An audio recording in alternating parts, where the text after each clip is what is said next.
दुख एक ऐसा भाव जो हम चाहे ना चाहे हमारे जीवन में आता ही है, हमारे मन को ठेस पहुंचाता ही है, हमें विचलित कर जाता ही है। कभी सोचा है कि दुख हमारे जीवन में आता क्यों है, कैसे आता है? यदि आप ध्यान से सोचेंगे तो आप पाएंगे कि इस दुख का संबंध परिस्थिति से अधिक मानसिकता से अधिक आसपास के लोगों से, क्योंकि आसपास के लोग ही हैं जो आपके लिए परिस्थिति बनाते हैं, चाहे अच्छी चाहे बुरी। ये आपके आसपास के लोग ही हैं जो आपकी मानसिकता को प्रभावित करते हैं, या तो उसे अच्छा बनाते हैं या तो उसे बुरा बनाते हैं। हमारे जीवन के आधे दुख इसलिए है क्योंकि हमने उनसे आशाएं रखी जिनसे हमें नहीं रखनी चाहिए थी, और आधे दुख इसलिए क्योंकि हमने उन लोगों पर संदेह किया जिन पर हमें संदेह नहीं करना चाहिए था। तात्पर्य ये कि व्यक्ति को पहचानने का प्रयास कीजिए। जिस दिन आप ये समझ जाएंगे कि कौन व्यक्ति सज्जन है और कौन दुर्जन, उस दिन ये दुख आपके जीवन से चल के कहीं दूर चला जाएगा।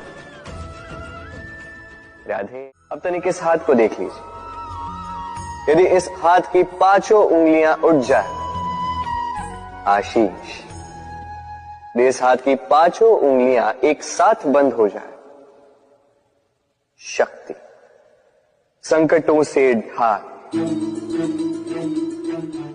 किंतु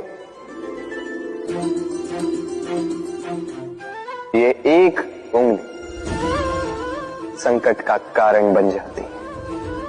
ये एक उंगली शत्रु को उकसाती है। अब अहंकार इस शब्द को ही देख लीजिए। हमसे अलग हो जाने पर होता है अहम। अर्थात व्यक्ति को लगने लगता है कि वो अपनों से, अपने मित्रों से, अपने साथियों से, अपने परिवार से कहीं ऊंचा है, कहीं अधिक श्रेष्ठ है। जब सुहाना, जब दूर हो तो ये परछाई लंबी होने लगती है, किंतु जैसे जैसे प्रकाश का स्रोत सर के ऊपर आ जाए, इस परछाई का आकार छोटा होने लगता है, और अंधकार में तो ये परछाई लुप्त ही हो जाती। कुछ इसी प्रकार होता है हमारा अहंकार। सुख के आगमन में, वैभव की उपलब्धि में ये बढ़ने लगता, किंतु जैसे ही संकट का ताप सर चढ़ने लगे, ये अहंकार छोटा हो जाता, और जब संकट का अंधकार हमें चारों ओर से घेर लेता है, तब ये अहंकार परछाई की भांति लुप्त हो जाता है। तो वैसे भी आपके जीवन में संकट का आगमन आपके अहंकार का तो नाश कर ही देगा, किंतु इसके लिए संकट की प्रतीक्षा ही क्यों करनी? इस अभिमान को बढ़ने ही ना दे, उत्पन्न ही ना होने दे। विवेक की डोरी से थामे रखें इसे। देखिए, मैं श्रेष्ठ हूं, ये मानने में कोई आपत्ति नहीं, किंतु केवल मैं ही श्रेष्ठ हूं और कोई नहीं। ये अभिमान और अहंकार और कुछ नहीं, केवल पतन की ओर पहली सीढ़ी है। तो इस जीवन में पतन की ओर नहीं, प्रेम की ओर बढ़े, और मेरे साथ आनंद से कहें, रहस्य है सफलता का। ऋतु आने पर फल अवश्य लगेगा, किंतु उसका आकार आपको यह अवश्य बता देगा कि उस वृक्ष का कितना ध्यान रखा गया है। कर्म का फल अवश्य मिलता है, किंतु कर्म लगातार होने चाहिए। सफलता अवश्य प्राप्त होती है, कर्म लगातार होने चाहिए। एक शुभ कर्म करने से कुछ नहीं होगा। कर्म निरंतर रखिए, परिश्रम निरंतर रखिए, फिर देखिए सफलता स्वयं चल के आपके पास आएगी। राधे। ये मुद्रा, अब सोचिए ये हमारा जीवन है। अब इसमें सुख और दुख, इस मुद्रा के, इस जीवन के 2 पहलू। किंतु हम जब भी ईश्वर से प्रार्थना करते हैं, सदैव सुख ही मांगते हैं, और ये सुख आता भी, और सुख आते ही व्यक्ति सर्वप्रथम उनको भूल जाता है जो दुख में उसके साथी। अब ऐसे में वो उनकी सहायता तो नहीं करता, वो करता है उपकार, और अब इस उपकार के बदले लोगों से स्वयं के लिए वो श्रद्धा चाहता। अब श्रद्धा, इस भाव के कारण वो स्वयं को दूसरों से अधिक श्रेष्ठ, स्वयं को दूसरों से भिन्न समझ लेने पर विवश हो जाता है, और अलग होने के कारण उसमें जागता है अहंकार, और ये बनता है उसके पतन का निमित्त। अब इसमें क्या किया जाए,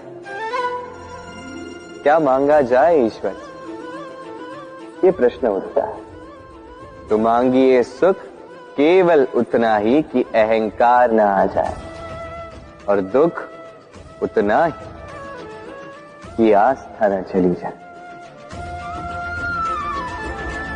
राधे से प्रेम नहीं हो जाता।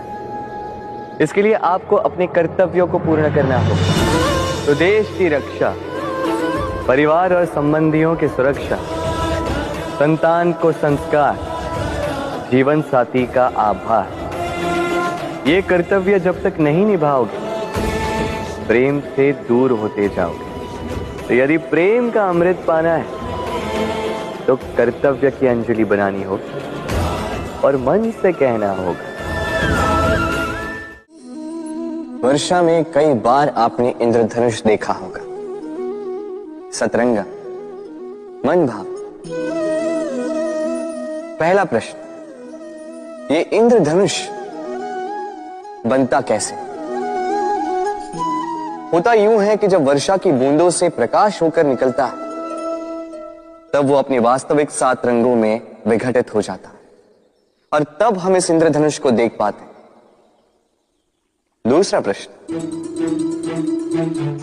ये इंद्रधनुष वर्षा की बूंदों से ही क्यों बनता है? कारण है शुद्धता। वर्षा की बूंदें शुद्ध होती हैं, आकाश से धरती की ओर गिरती हैं, किंतु स्वयं के लिए नहीं, धरती की प्यास बुझाने के लिए। और इसीलिए तो प्रकाश जैसी वेगवान तरंगों को विघटित कर जाती है, उसकी वास्तविकता सामने लाती है। यदि आप भी शुद्ध मन से परोपकार करोगे, औरों के लिए जियोगे, तो विश्वास कीजिए कोई आपको छल नहीं पाएगा। बड़े से बड़ा प्रहार टूट जाएगा यदि आपके मन में प्रेम की शुद्धता है। राधे करते समय कष्ट बहुत होता अब योद्धा है तो प्रहार तो सहने पड़ेंगे। तैरना सीखना है तो जल में प्रवेश करना होगा। उन्हीं के पाव में छाले पड़ते हैं जो नित्य चलते हैं, और जो चलते हैं वो अपने लक्ष्य तक अवश्य पहुंचते हैं। इसलिए स्मरण रखिएगा, जीवन तभी तक है जब तक कर्म करोगे। तो संघर्ष करते रहिए, कष्ट को भूल जाइए, और मेरे साथ प्रेम से कहिए, ऐसा जिसे पाना असंभव। विचार कीजिए। उत्तर है अपनी स्वयं की भूल, अपना स्वयं का दोष, जो कभी किसी को नहीं मिलता। और यदि किसी को मिल भी जाए तो वो व्यक्ति अपनी भूल स्वीकार नहीं करना चाहता। व्यक्ति की मृत्यु का कारण बनता है केवल, किंतु एक कान में भरा जाने वाला विष असंख्य संबंधों का नाश कर सकता है। और इसमें भूल उसकी नहीं जिसने आपके कानों में यह विष भरा है, आप उसको दोष नहीं दे सकते। इसमें दोष आपका स्वयं का है कि आपने इस विष को स्वयं पर हावी होने दिया, इस विष का स्वयं को शिकार बनने दिया। ये आपकी भूल है। इसलिए कान के कच्चे कभी मत रहिएगा। अपने मन में प्रेम की दृढ़ता जगाइए और काट दीजिए इस संसार के सारे विषयों के प्रभाव को। छोटे से बच्चे को हवा में उछालती तो बच्चा भयभीत नहीं होता। कारण है विश्वास। उसे विश्वास है कि उसकी माता उसे कुछ नहीं होने देगी। जब इस संसार में हर बंधन विश्वास पर टिका है, तो क्यों न इस विश्वास को जीवन में लाया जाए। आप स्वयं देखिए, इस विश्वास को जीवन में लाकर देखिए, सब कुछ और भी सुंदर हो जाए। तो प्रेम से कहें, जीवन है तो लक्ष्य तो होंगे, यदि लक्ष्य है तो मार्ग तो होंगे, यदि मार्ग है तो बाधाएं तो आएंगी। और इसी पर निर्धारित है कि हम जीवन में सफल होंगे या असफल, यश के भागी होंगे या तिरस्कार के। मान लीजिए आपको एक कार्य करना, आपको पर्वत पर चढ़ना,